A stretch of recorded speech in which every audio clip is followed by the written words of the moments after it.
Welcome to this episode of the Section 17 podcast. I'm your host, Brian Kennedy, alongside my co-host, Josh Cox, who's actually down still in Disney World in the land of the big rat, the big dog, Scott Medlin, and, of course, Jamie Holton. We took last week off. We had to recharge the batteries. We are officially halfway through the 2025 Duke Blue Devil season. We're going to talk a little bit about ACC After Dark that happened week before last. We've got another mailbag coming to you. Don't know if we really have a tirade tonight. Might be a 2-minute plea, and we'll give more details as we get to that. And of course, we give our predictions. But before we do any of that, we've got to keep these lights on, even the light on in Josh's car. We've got to keep them all on and thank our sponsors. I'm going to go ahead and start it out, Josh, just so you can get ready. This episode of the Section 17 podcast is brought to you by Realtor Matt Lunsford Living. When it comes to buying, selling, investing, or building here in Durham and around the Triangle, Matt is always ready to help you move the chains. He'll quarterback the whole process from kickoff to the final whistle so you never fumble a deal. If you're looking for a real estate win, put your trust in Realtor Matt Lunsford Living, helping you score big in the Durham market and beyond. For more information, email Matt at mlb@nestrealty.com. Josh, who else do we have to thank so we can keep all of these lights on for this episode? Your home's HVAC system isn't meant to go all 4 quarters without a break. Now that fall has kicked off, we recommend you replace your air filters, listen for unusual noises from your system, clear leaves and debris around your outdoor unit, and most importantly, schedule your seasonal tune-up with Hometown Air. Mention Section 17 podcast for 10% off your next visit. Call 919-568-3212 or visit hometownairnc.com for your free quote today. And go ahead, Josh. I didn't know if you were going to take it or not. No, we're good. We're also brought to you by El Rodeo, North Duke Street. Our friends there, I want to give them a shout out and thank them for being a Hellraiser sponsor this year. Go there for your favorite Mexican food before, after a game. It's 10 minutes north of campus on Duke Street. El Rodeo, don't miss it.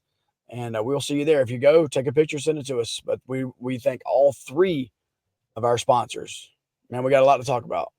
Let's get rolling. Anything happened? Nothing's really happening though since we last recorded, right?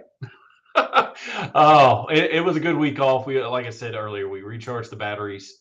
Josh is down enjoying some family time before he is back before the big game against Georgia Tech.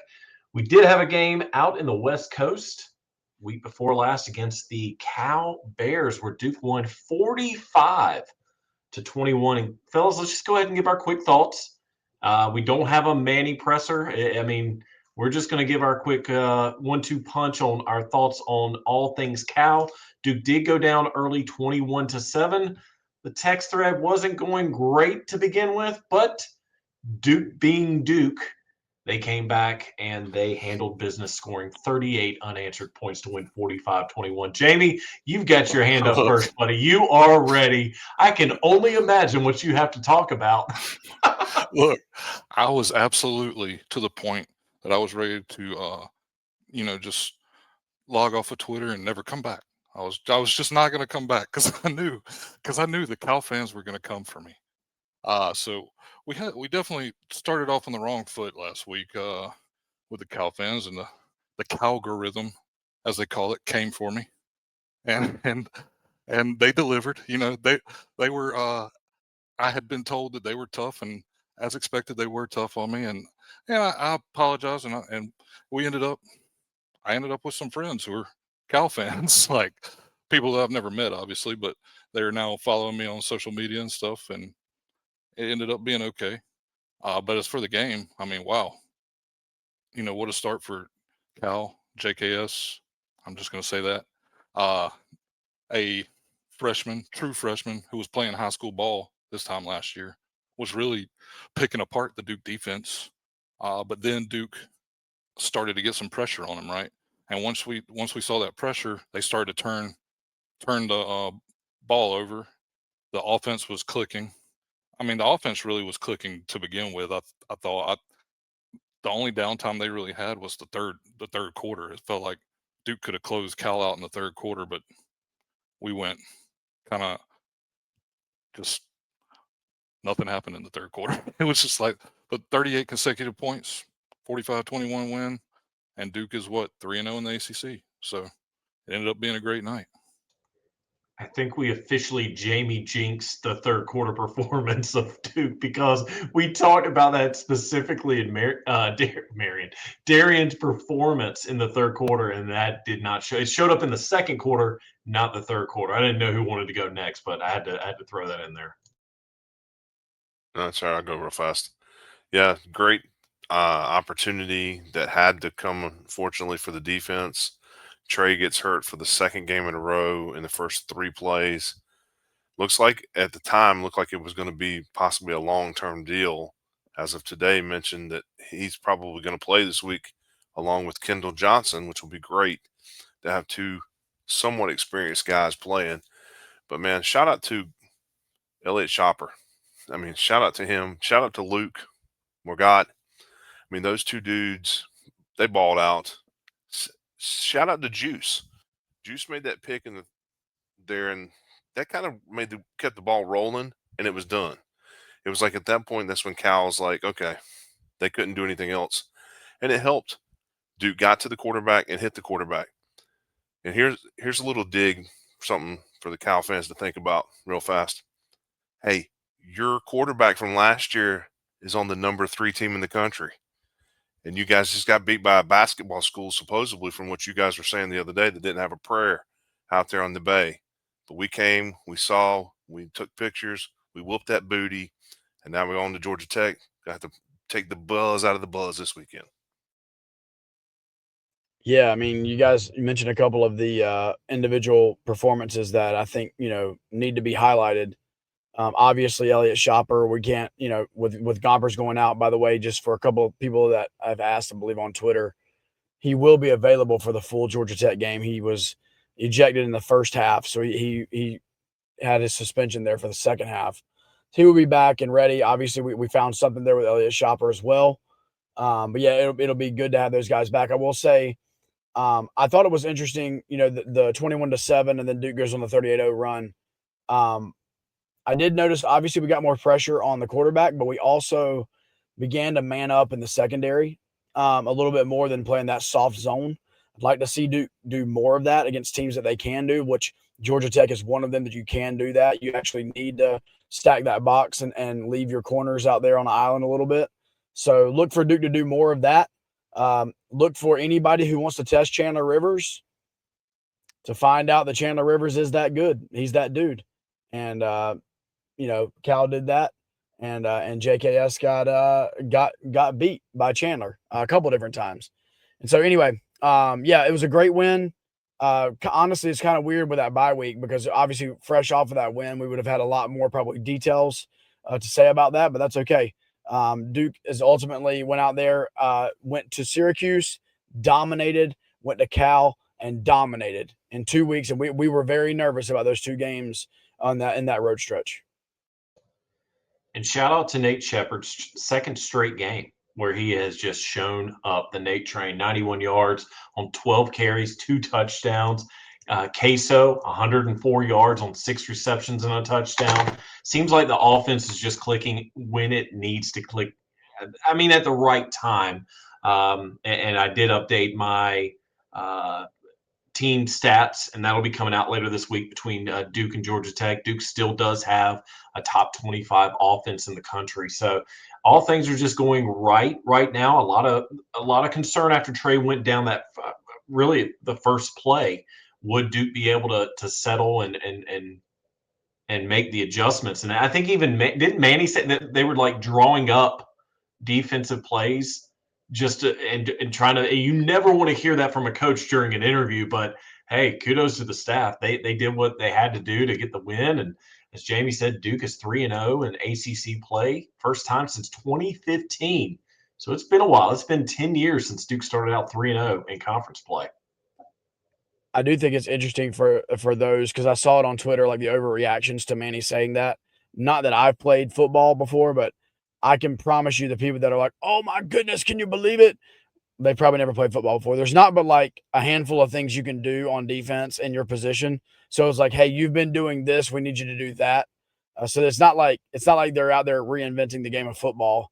with pen and paper, on the sideline. So, by the way, if you're one of those overreactors, like, it is what it is. It's like, hey, you used to rush on this call, and now we're going to have you stay back in coverage when we call that. You know what I mean? Like, or we want you to hit the sideline on this instead of staying in the middle of the field. I am an overreactor. Season's over. It happens. I do. Thanks I for the do support, overreact. Jamie. Yeah, I do overreact. Well, Quite hey, a bit. real fast on that, what you just mentioned. Packy mentioned today at the presser that yes, they referenced that, and the fact that Luke was in a different position. They moved him around where he was supposed to play in a couple of different positions, and they actually moved Chandler to one of the linebacking positions there in the second half. And that was another thing that, having the Chandler to be what he is and being able to do all that he can do was one of the other things that really helped out the defense, because I mean, once the guys on the line started smacking number 7 around, it went down from there for them. Oh no, I think we need to give flowers, and then we can move on. Flowers to Quez. Came into the second half and really had a solid stint there. Had a long run and really looked like he had gotten his speed back. And so shout out to him, and then shout out to Cooper Barkate for mossing the All-American DB there, Massa at Cal. So yeah, that was nice to see. Had a Jamie moment there. All right, well, let's move on. We've got another mailbag lined up. Thank you to each and every one of you who submitted your questions. With it being a bye week episode, we might actually get through all the questions tonight, just off the fact that we don't really have as much content as we usually do during a normal game week episode. So, Jamie, go ahead and get us rolling with our first question. Well, we're going to tee it off with at the Duke of QP. What is Section 17 media and why is it fake news? And then Lane Phipps followed up as, he wants to know, do we even know what that orange round thing is? Like, yeah. I had heard we were studying up on it, right? Like It's a new no sport, doubt. right? So this is referencing our announcement that we made this past week that we are covering basketball and covering baseball. So we have long since, said that we have no clue any other sports that Duke is playing. And so, but if you follow us, Scott's been covering baseball for the last bit. I've been covering basketball with Duke Report for the last bit. And basically, in a nutshell, we'll just continue doing those things that we've been doing, but we'll do them under the umbrella of the Section 17 podcast, which we are now under Section 17 media.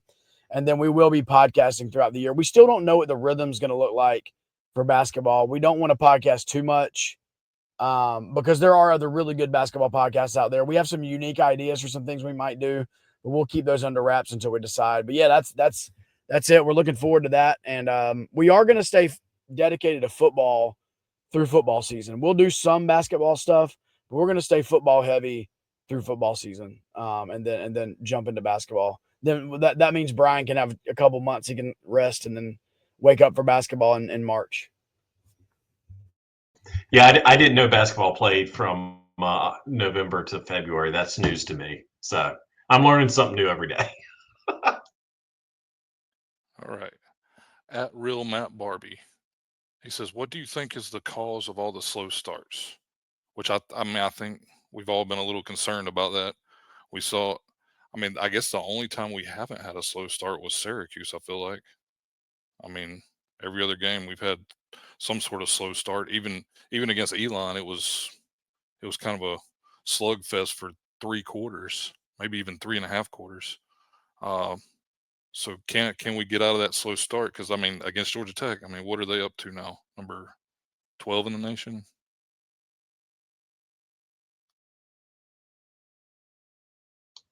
I'll take it. Yeah, go ahead. That's a good question. No, yeah, I'm with you, Brian. I don't know what the answer is to the slow starts. I will say this: we are pretty. We pretty much believe that the first 15-ish plays are already scripted before the game starts, and to me, you're not showing that you're a good offensive coordinator by scripting your first 15 plays, right? That's not saying anything. What you begin doing at play 16 tells me how good of a coordinator you are. So I don't know whether this is on the Packy side or the Brewer side. Take it for what you will.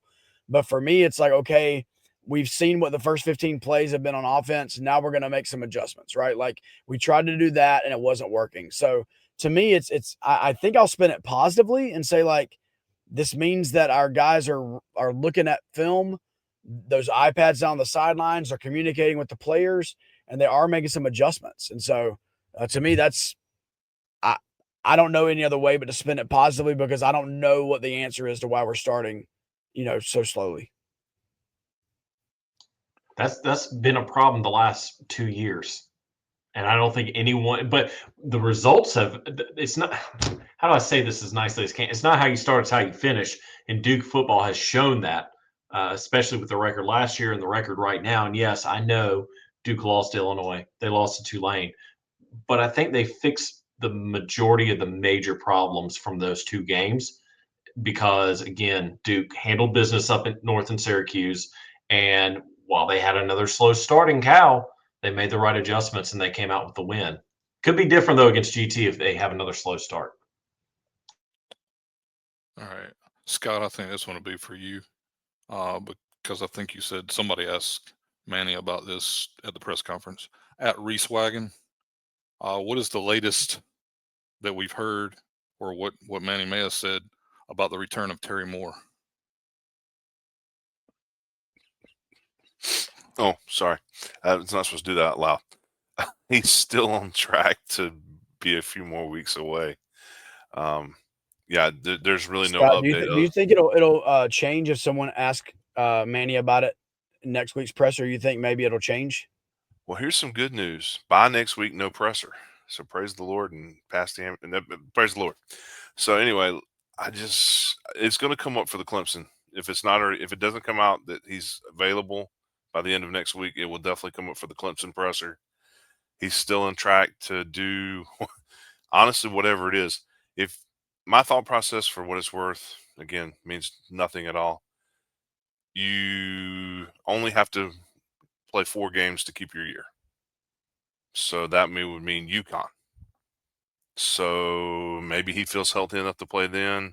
I mean, I think he's personally going to go pro and make money next year. That's just me. But if you're going to follow that theory, and hey, my life has been nothing but conspiracy theories for the last 2 months. So why not keep rolling with it on this too? So, I mean, who knows? It'd be nice to see him back there because it would be nice to have one more person back there with some experience. And he's obviously, from what I understand, he's doing a great job on the sidelines helping the guys like Juice and those guys that are new and young, Mekhi Jones. So it's really nice to have him there. Yeah. All right, and we all. No, go ahead, Jamie. It was all good. Go ahead. No, I was just going to say we also had a question from Ross Jacob about the linebackers, but we kind of covered that to start, where Manny had said basically they're on track to actually play, which is great news because it did not look good for Trey Freeman for sure. We thought that he might be out for even the rest of the year the way it looked, but it looks like they're on track to play. And now we have all our Manny Diaz questions. As we all know, James Franklin was fired. Maybe y'all didn't know. Did y'all know? I mean, I don't know. Maybe y'all have been under a rock. Josh has been at Disney, so maybe he didn't know. Peter Dodge, he said, my demons are in my head with Penn State firing James Franklin. He actually didn't say that. I think he typed this question before he was fired. But he said the demons are screaming, Manny to Penn State. He said, my question, does Medicare cover long-term therapy? I don't know about that. Not sure how to answer that one. At Blade for Duke, with how things are transpiring in Tallahassee and State College, is it time for Nina King to finalize a Manny extension? So where are we at on that? Have y'all got any thoughts? I mean, here. I'll just talk through this very quickly. So first of all, the only thing Nina King can do is offer Manny Diaz a little bit more money and a contract extension. Great. She did that to Mike Elko, year 2. That's all that Nina King can do. If one of these Big Ten or SEC schools or a Florida State if they want Manny Diaz and they come after him, Duke is not going to be able to match the money. They're just and if they even if they were able to match his coaching salary, they're not going to be able to match everything else that these schools can give these football programs. So that's the thing. I mean, great if Nina does that, that's great. But if he wants to go, he's going to go. It doesn't matter. Number two, this does give you a weird feeling, right? 2 years ago, Jimbo Fisher was fired at Texas A&M, and we all knew that Mike Elko was probably not the first option. Similarly, we probably think Manny Diaz might not be their very first option, right? And so what Duke fans are hoping is that whoever the first option is, whether it be Matt Rule, whether it be Kurt Signetti, whoever it might be, that begins to materialize, right? And that they end up taking the job, and that Manny Diaz remains Duke's head football coach. I will say this for those that are flight log watching. Manny Diaz, as of which is today is Monday. Manny Diaz was in Durham all day today, Monday. He was not on a plane today. I can tell you that. All right. So he was not on a plane today. So, here's the deal. I understand. I get why people are doing it. I mean, I was guilty of it myself, and I had to reach out and get some clarification. So anyway, but I will say this. If Manny Diaz takes a head coaching job elsewhere, I understand the anger that Duke fans will have. We'll all be angry to a certain extent. But just remember, if you have a job somewhere and you get offered 30 to 40% more salary, you're going to take it. You're going to take it. And I'm not going to get mad at somebody for helping themselves and their family out to take a job that's going to do much better for them financially than what they're going to get at Duke. I'm not going to be mad at it. I'm not going to be angry if Manny Diaz ends up somewhere. But I will say I don't believe it's going to happen until, if it is going to happen, I don't believe it would happen until after the season. And I'm not going to be mad at him if he does it. So that's kind of where I'm at. Anybody have anything to add to that? The only time I would have been really angry is if it happened like this week. We all saw the plane, so something went down. I'm pretty confident. Whether the Penn State brass came to visit Manny here, I don't know. I mean, I can't say that for sure.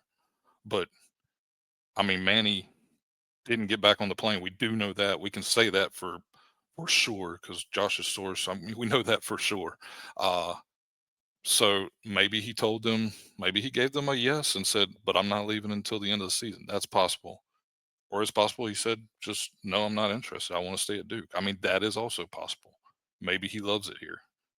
We do know that Manny and his wife both love it here. So that's where I'm at it with it. If he had left, I would have been super angry. Yeah. I get that. I will say this. You can take a job at a Penn State or Florida State, and if you fail in 2 years, you're fired, and you do get that payout, right? Because Franklin's getting $45 million. I get that you're set for life. I get that. You could also stay at Duke and make $4 million, $5 million a year for the next 10 years, and keep Duke's program at 7+ wins a year, and also set yourself up for life, right? It's just a matter of what do you want to do and who do you want to be, and that's a question only Manny and Stephanie Diaz can answer for themselves. Currently, though, my man James is getting $22,000 per 24 hours. So I would take the February 28 days just of that pay, the $616,000, and I would be happy for the rest of my life. But I saw this today, and I don't know if you guys saw it. There was a clause in his contract. He has to actively find and look for another job, whether it be head coaching, a coaching position, or in the TV world. So it's not like he can just sit around and enjoy life. And maybe they're going to pay like the difference between that. I mean, James Franklin will be on ESPN. He'll be on ESPN, and he'll be like giving like 5 minutes of what he thought about the first half. I can promise you that. And maybe it was James Franklin that was in town today. Analyst, head coach, NC State. No, I was about to say he was being interviewed by old Boo. I thought this was an interesting question, and maybe Scott can speak to this some too, because I know Manny did say something kind of about this in his presser at Mensa Maniac. He says, serious question. He said, seems like a hell no at first, but contemplate it. With the commitment now to Duke football from the admin and less pressure, is Duke ultimately in a better position to compete for a championship than Penn State? That is a tough one. They do have the resources up there. Unfortunately, Big Game did not follow his nickname. And when they got into the big game situations, they just did not compete and for the big prizes like they were supposed to. That's a tough question, though, honestly. If you think about it, Duke can compete. They don't have all the resources, but they're getting the players. Um, that's actually a really good question. That may be one that if we can think about maybe 3 weeks again to rehab the conversation, because that is an interesting thought. Let me reframe the question then, Scott and Brian. I would love your input on this because you follow some of these rankings. Is it easier to win the ACC at Duke, right? Just winning the ACC, making it to the conference championship game and winning the ACC, than it would be at a Penn State to win the Big Ten? I mean, think about that. Like, if you're Duke, I think so. I think it is easier to win the ACC at Duke than it is to win the Big Ten at Penn State. I believe that's a correct answer. Absolutely. Big Ten is deep. I mean, right? Yeah, definitely. I mean, you think about it right now, the only team that has been in the ACC championship more than anybody else recently is Dabo. I mean, they're the only ones that are competing almost every season for the ACC championship. There's a new team every year. So the opportunity's there. If Duke can keep following the same framework they've been following, yes, they have a chance to win the title. And right now, Clemson's not even, unless a miracle happens, Clemson's not even going to come close to getting to the ACC championship. So you're talking about if it happened today, obviously the ACC would want the U and the Buzz. That would want those two guys and not Duke, Virginia. But Duke, Virginia may actually be a better game at the end of the day. So that's a tough one. But, I mean, Duke has a definitely good shot. We just got to keep the money coming in, and we got to keep these guys playing every season on the team, because that's the other problem. I think the short answer is absolutely yes. I mean, the ACC is not as good as it was, even just a few years ago, right? I mean, you had Clemson, Florida State was in the national championship picture. Clemson obviously has been in the national championship picture. I don't want to like try to put any nails in Clemson's coffin or anything, but they seem to be maybe falling off a little bit. I don't know, but I think the whole NIL level has leveled the playing field some, because you look at Duke and where this program was, again, way back in the day, and even when Cutcliffe came in, folks always forget it took him almost 5 years to get the program going to the way he wanted it to.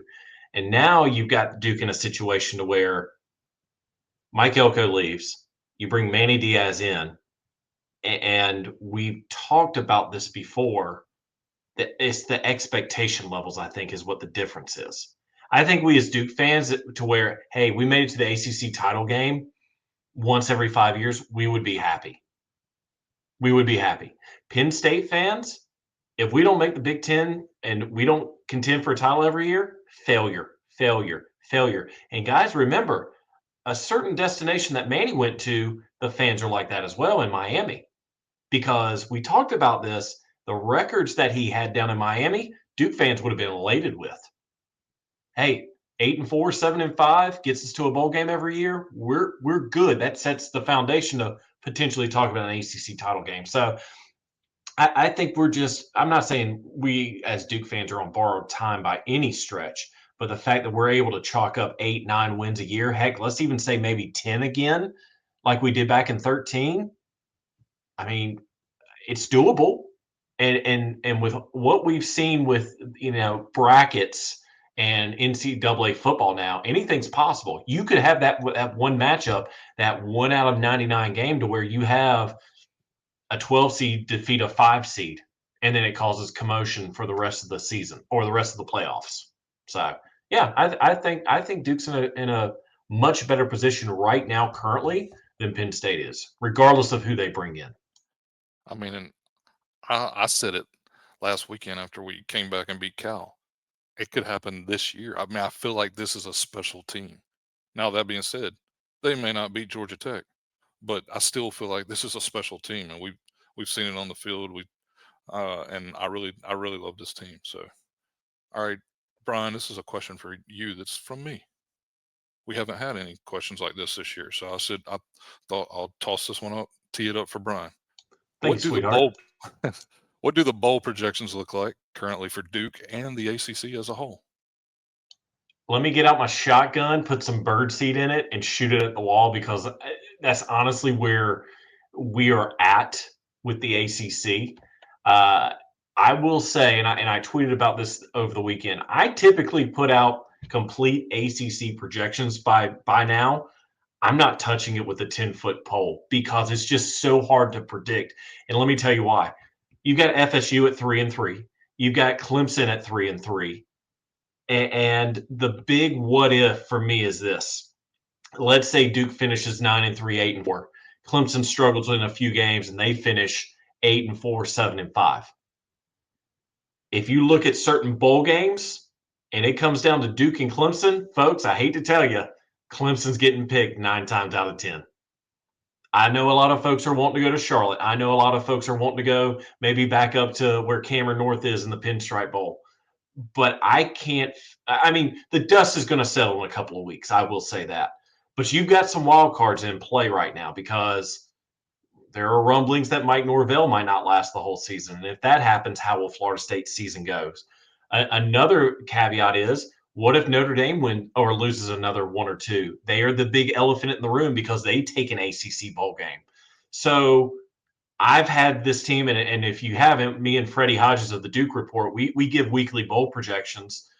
I've got them out in San Diego right now, just for the fact that we all thought they were going to be in San Diego last year. We were all just planning a watch party. Okay, well, maybe next year we can go to the bowl game. And then in the 11th hour, and we still believe this, they got switched, and now they're at the Gator Bowl in Jacksonville, and so we got to go. I think they had a strong showing at the Cal game. I think that opened a lot of eyes, and I wouldn't be surprised if they could head out west this year. But then again, anything with the Atlantic coastal chaos is, as I call it, it's too early to say. I know we're halfway through the season, but it is truly too early to determine or figure out where Duke could go. They could go down to Florida. They could go north. They could go out west. All options are on the table right now. But here's the key thing. They've got to at least get to 6 wins. You don't get to 6 wins, you're not going anywhere. And with the slate that the schedule is coming up, you've got, again, Clemson, Georgia Tech, formidable opponents. I know I joke about it, but Virginia, that is now a game that many of us thought, oh, that's an easy win in November. Not anymore. Wake Forest, they're streaky, but you never know. You catch them on a bad day, they could beat you. I'm still saying UConn up north, November 8th in Hartford.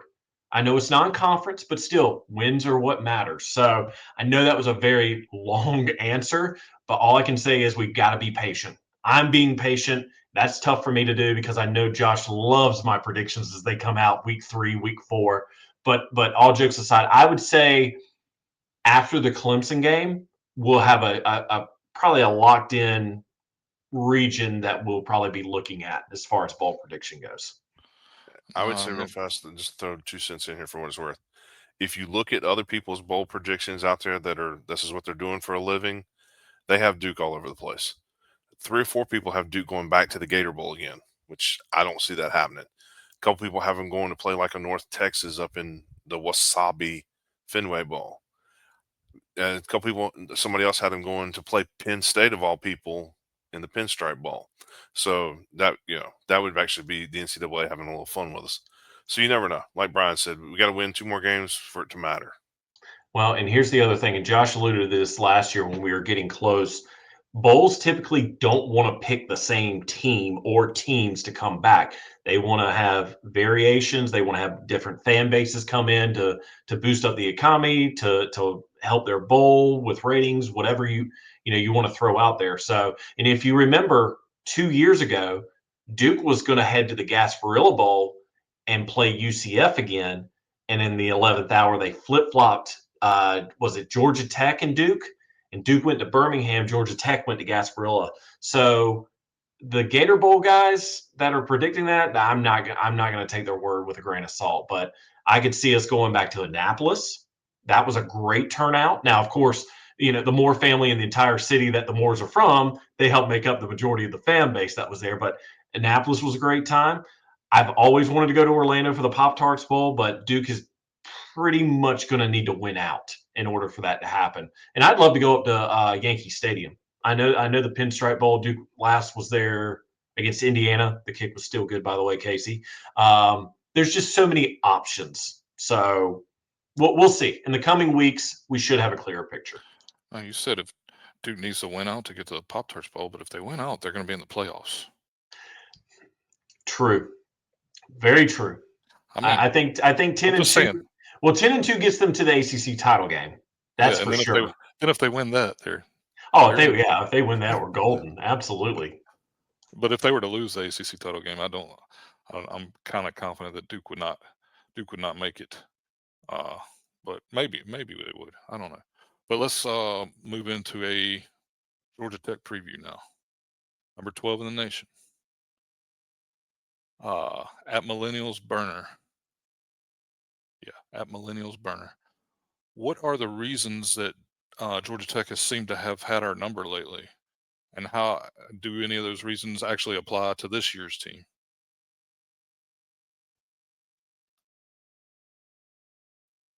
Crickets. I mean, I'll jump. I don't think those reasons apply to this year's team because I think each team is different. So, but go ahead, Scott. Whatever you. They compared today in the press conference. They compared Haynes King to like Colin Klein back when he was at Kansas State. Big dude, strong dude, not as fast as Haynes King. And that's kind of one of the things, too, they mentioned today in the press conference. When you watch Georgia Tech, they have so many moving parts in the pre-snap that if you don't keep your eye on your place, you get lost. And that's how they get the 7 to 8 to 10, 12-yard runs. That's how they throw the 30-yard touchdown passes or whatever. They're looking to run the ball 75% of the time, I believe, either with the guy in motion to the running back or Haynes King with the keeper. And it doesn't matter what the down and distance is.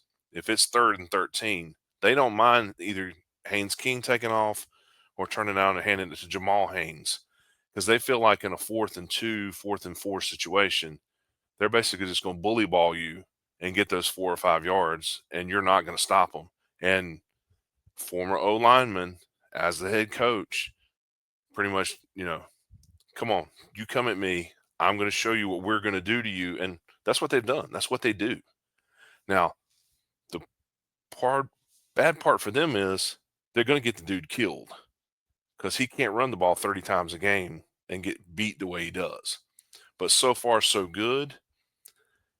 And when he does throw the football, he's accurate.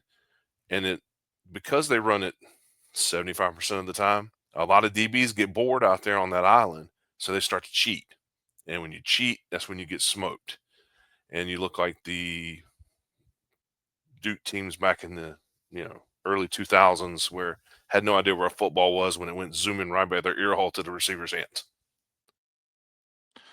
Yeah, to try to answer the question of why our number, Jamie, I don't know other than the fact that they play more disciplined football. They play more, in the trenches football than what Duke plays. And if you remember back a couple of years ago down there, we just no-showed. We just absolutely no-showed a game against them. So I don't know the answer to that other than that, they really focus with their head coach being a lineman guy.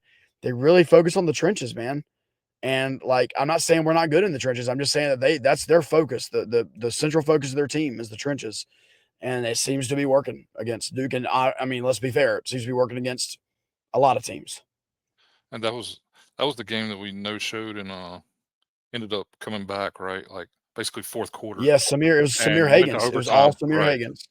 Mm-hmm. And nearly pulled out a win there. Probably should have won the game, but that's neither here nor there. Next up, I got some Haynes King questions. At Billing Weeks, what's the key to slowing down Haynes? Feels like we need to establish this pretty quickly in the game. And shout out to @David E. Dorman, who asked a very similar question about Haynes King. And Yeah, so I was FYI, I'm looking. about to die. So when I die, I'm my computer's about to die, so they'll keep it. So I'll say this. I believe this is Luke Margot, like spy, the quickness that Luke has.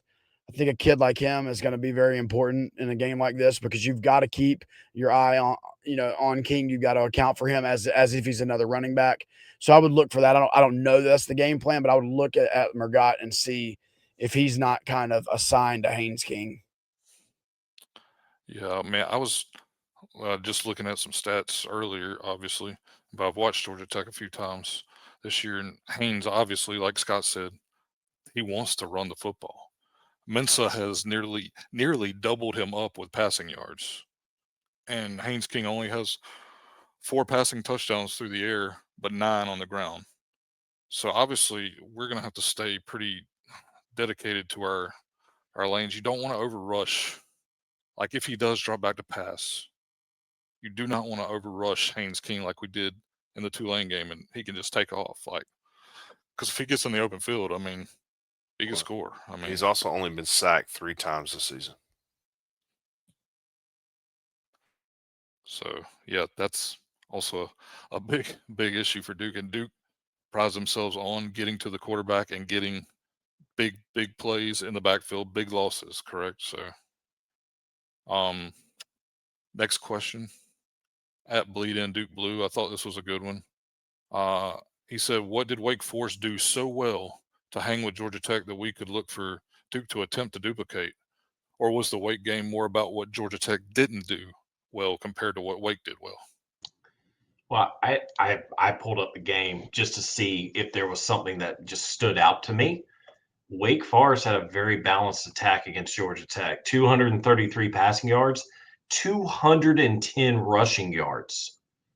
So let's walk through that. We had mentioned Queso, we mentioned Barcade, we mentioned the Nate Train, Anderson Castle as well. If you have a balanced game like they've had the last 2 games against Syracuse and Cal, I think that might be the answer to beating a very well-rounded Georgia Tech team because Wake Forest only lost 30-29. A lot of Wake fans are still gloomy about the call that could have cost them the win. But all that to say, I mean, I'm looking at the stats, and Georgia Tech 411 total yards, 248 passing, only 163 on the ground. And I know we talked about Haynes wanting to run the ball a lot. I think if you contain Haynes King, then I think you have the game in your hand and you control your destiny. So maybe Duke's coming back and looking at the game footage between Wake and Georgia Tech. If I'm Manny Diaz, I would, but I'm not a football coach. I don't want to discount Haynes King and his passing either, because he is throwing the ball at like I believe almost a 71% clip, or maybe almost 72%. Versus Mensa's hitting 69% of his passes, and he's throwing a lot. But Haynes can throw the ball. So, but the key is still to me, stop the run. I mean, we got to stop the run. And Brian, didn't you have some? I was interested in hearing some of the stats on the Georgia Tech defense. Yeah, as compared to Duke's offense. Yeah, it's coming out probably tomorrow or the next day on my personal Twitter account. So Georgia Tech has the 65th best. I think Josh just went. I think his computer said he's done. That's all right. We can triple team the rest of this episode. Georgia Tech has the 65th best overall rush defense in the country. Here's the part, Nate Shepard. If you or your family's listening, I want you to listen very carefully. They are 106th in rushing defense. 106 out of 134. They give up almost 167 yards a game. 43rd in passing defense. They're only giving up 190 total passing yards a game. So my question is, and Scott or Jamie, whoever, if you're Jonathan Brewer, do you install a whole bunch of running plays in the first 15 plays to see how it goes, and then obviously audible from there, based off of what I just said? I mean, you would think that that's what they would do. And I've not watched the complete Georgia Tech game, but I forgot they've got some dudes on that defense. I mean, they've got some Sunday players, and they're all over the place. But yeah, I mean, if Duke can get established that, and the O line can stop their D line, I think that'll be a good thing. I think it'll work out nicely for Duke. Got to get there, got to dominate, and that's what they've been doing, in the last 2 games. Win in the trenches and you can win the game. I mean, that's football in a nutshell. You win in the trenches and you're going to win the majority of your games. And to counter, Duke still has the 23rd best offense, even after taking the bye week off or from playing. 23rd best offense in the country, 12th in passing offense, 310 yards per game, 68th in rushing offense at 157. That number's actually gone up substantially since the Nate Train took over as RB1. And that's amazing to me that Mensa's still what? Did you say second in the NCAA in passing? So Even after the bye week, he's still second in passing yards in the country. Nothing. And you had said how high was he in touchdowns as well? He was like fourth, tied for fourth or something. Yes, correct. Yeah, that's with the bye week. So that's pretty solid numbers right there. Pretty gaudy. And that was my last question. So we can move on from there. Well, before we get into our predictions, and again, Josh had a dying computer. There's no real tirade, but the three of us, it was going to be the four of us, we have a plea to you, the Duke fans. We understand that the North Carolina State Fair is starting on Thursday. Some of you love it. Some of you, like these two, hate it. But as we've seen in the past, anytime Duke is playing on a Saturday where the good old state fair is in town, attendance seems to go down. Folks, this is probably the biggest home game of the season for this Duke team. If Duke wins, they will be 4-0 for the first time since 2015. They haven't gone 5-0 since 1994, but we're not going to talk about that. Let's get through Georgia Tech. But our plea is simply this. The fair is 2 freaking weeks long. Pick a different day. Heck, the very next Saturday, guess what? It's a bye week. They're not playing anymore on that Saturday. They're going to have a whole nother week to get ready for Clemson, which, by the way, that's the way too. So it is. Help me out, fellas. Is it not Durham Day? What day is it? What's the theme that they got going on? It's family weekend. Family weekend. Yes, thank you. So tickets are still available. Get your family. Get mom. Get dad. Get the kids. Wish you could bring the dog, but you can't. But please, please, please, this Duke team needs each and every one of you in the stands because home field advantage is a real thing. And if this team does not have it, it's going to be a tougher game for Georgia Tech. I know that was me giving my two-minute plea, but fellas, anything else you want to say before we get into predictions? Because this is an important game that could determine the rest of the season. No, I think you covered it, but I was just going to say also, I think the students are back from fall break, so that helps. Hopefully the students show up like they have. They have all year, so that's been a great thing for the students. I've really enjoyed seeing them show up and actually stay for the games too, and they've been loud and been a great student section all year. So hopefully they continue that against Georgia Tech. It's the number 12 team in the nation, folks. Come out if you have not seen Darian Mensah live. He's a pleasure to watch. If you have not seen the law firm of Shepard and Castle, they're a pleasure to watch. If you have not seen Cooper Barkate, pleasure to watch. And I'm not leaving off the defense, but y'all know me. I'm offense heavy. I'm offense heavy. But we got our guy from Durham, VJ Anthony, getting to the quarterback on a regular basis. Chandler Rivers locking it down. We got true freshmen out there just playing. You know, Gompers will be back. Fortunately, he had the targeting call, so our guy Gompers will be back out there. Anything you got, Scott? Anything else? I would say this. You cannot blame the weather. It's supposed to be beautiful. The last time we had a noon kickoff at home a month or so ago against a top 15 team, it was hotter than you know what. Um, Listen, the fair is the fair. If you want to come eat some real good food that's not going to cost you an arm and a leg, the Hard Hat guys, Boo Crew, the Bayou Blue Devil, and Rocket Man are going to have some food out 8:30, 9 o'clock ish. Great way to start your morning.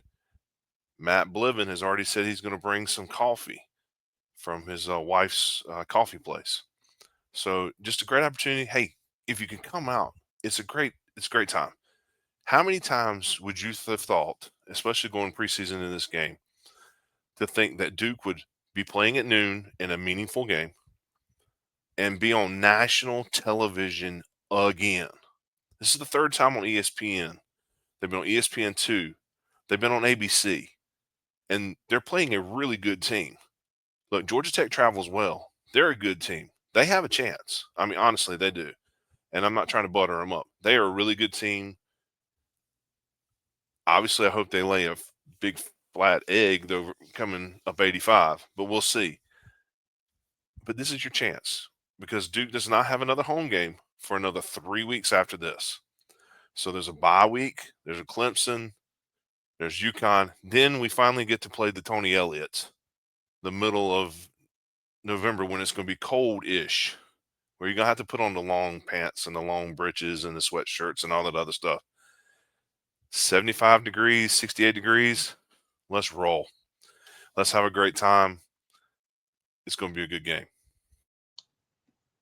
I think we turned into a 10-minute plea, but hey, I mean, it was all true. It was all true. We need as many of you out there as possible.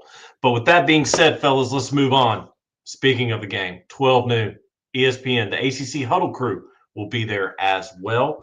We got a formidable opponent in Georgia Tech coming in. I'm unmuted. I'll go through. Oh, before we get to our predictions, we have a prediction winner from the Cal game. And I will say, guys, for the first time this year, we had not one, but two people get the score on the nose. We had to spin the wheel off camera to determine the winner, but we got to give a shout out to both of them first. David Dorman, who asked a question for tonight's episode, as well as David Malachek. Both of you guys predicted Duke to beat Cal 45-21. And after the wheel was spun and stopped, it stopped on Mr. David Dorman. So, David, I've already reached out to you. Congratulations. You have your short sleeve shirt coming your way. As far as this week's prediction winner episode or prediction winner prize, we have a beautiful Duke polo from the equipment staff. So this is one that I believe was issued to the coaches.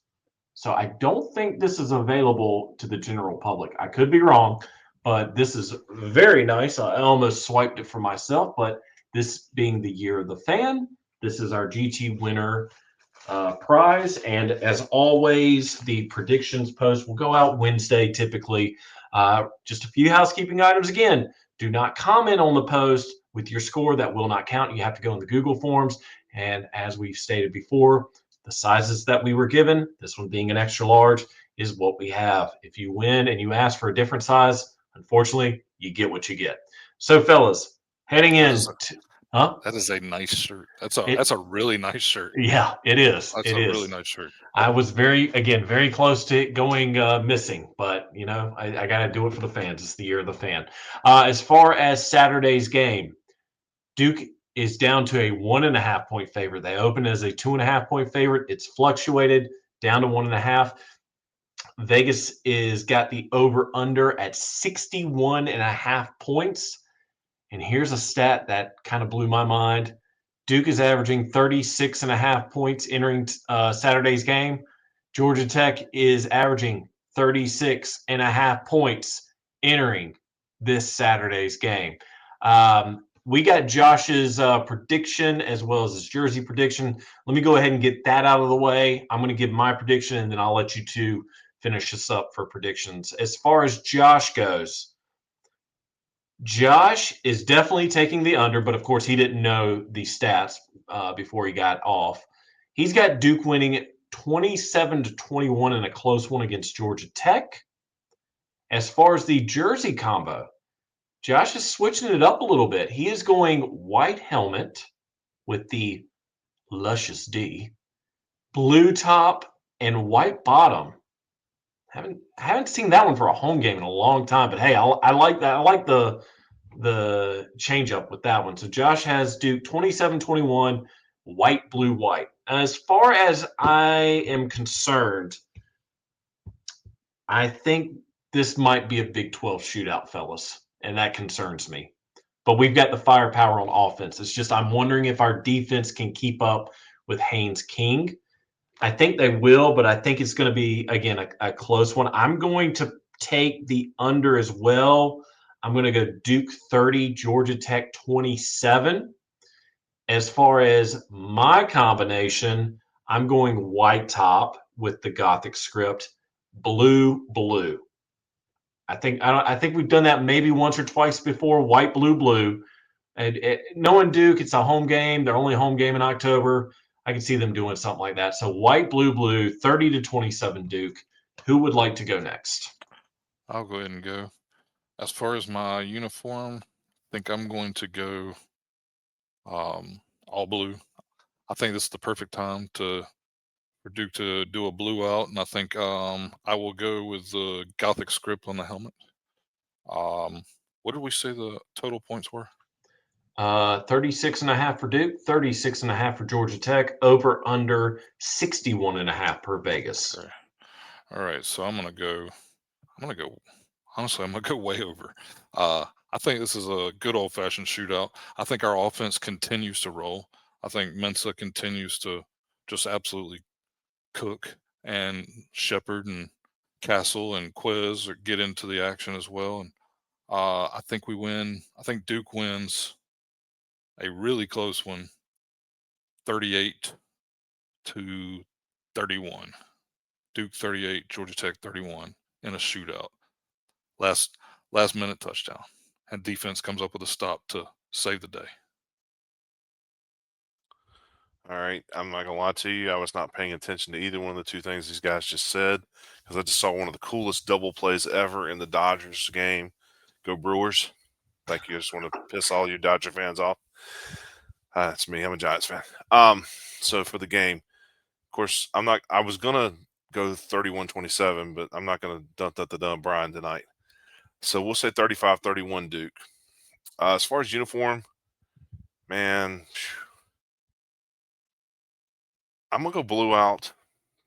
Why not? But I'm gonna go with the Gothic, the blue lid, white Gothic script.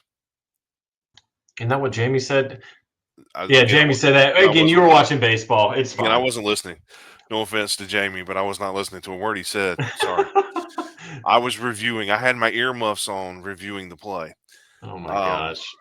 But yeah, I think it'd be a great time to do a blowout. Who knows?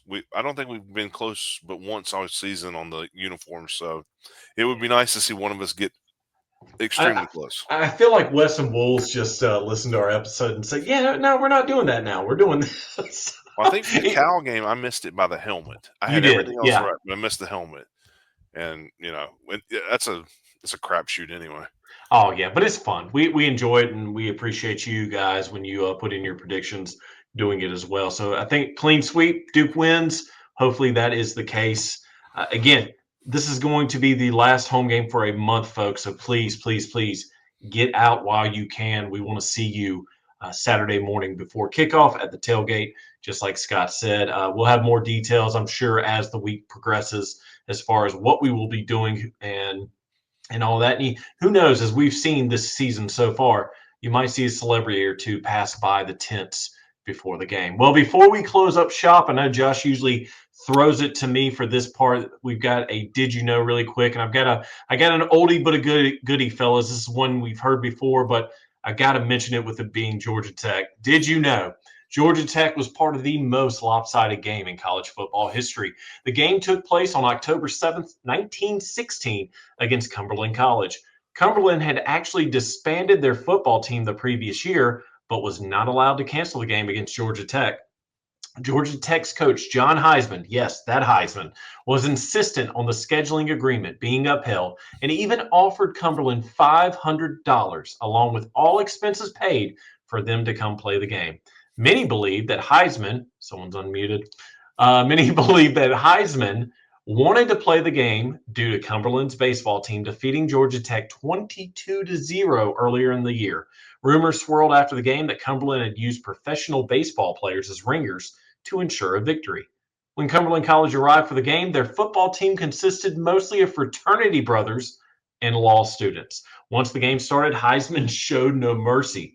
The Yellow Jackets would score 63 points in the opening quarter and would lead at halftime 126-0. Making sure his team kept playing, Heisman reportedly told the players at halftime, quote, "You're doing all right. We're ahead.